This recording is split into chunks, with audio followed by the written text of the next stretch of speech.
Judge Marcos. You may proceed na. Yes, maraming salamat sa ating presiding officer. Ayon po sa motion ni Senator Judge De La Rosa at Senator Judge Cayetano, basta't maliwanag na ititigil ang proseso hanggat di natutupad ang dalawang kondisyon na sinaad ng ating amendment. Ang sabi, accountability? Accountability ba talaga? May dalawang SKL ako dyan. Una, SKL, share ko lang na si VP Inday Sara ay sinampahan ng kaso sa Komisyon ng Audit, ang COA, sinampahan ng kaso sa Supreme Court, sinampahan ng kaso sa iba't iba pang korte, sinampahan ng kaso ng Department of Justice, pati na rin ng PNP, at sinampahan ng kaso ng disbarment. At kanina lamang, may panibagong isasampang 612 million na namang confidential fund ng OBP at ng Department of Education. Walang tigil na kaso. Kung accountability ang tunay na gusto ng mga birit ng birit, bakit hindi pag-usayan ang mga kaso para panagutin si VP Inday sa mga yan?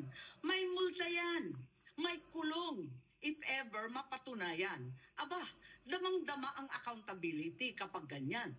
Itong impeachment na inipit, inupuan, nilimliman, minadali, ibinalibag sa Senado sa dulo ng sesyon.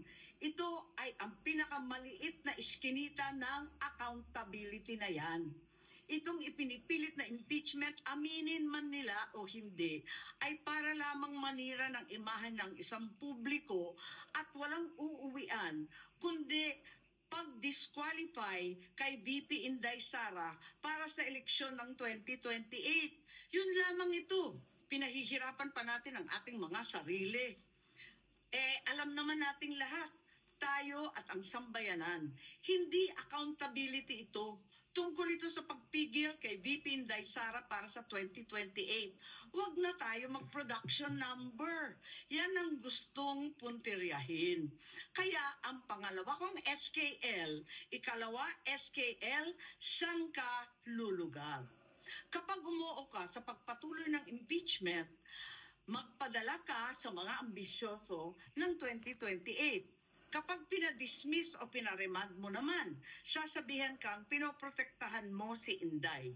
SKL, saan ka lulugar? Ako sa tama. Magpakatotoo tayo, mga kapatid na hukom at senador. Malayo pa ang 2028. Maraming gutom at naghihintay ng serbisyo mula sa Senado. Hindi tanga ang Pilipino.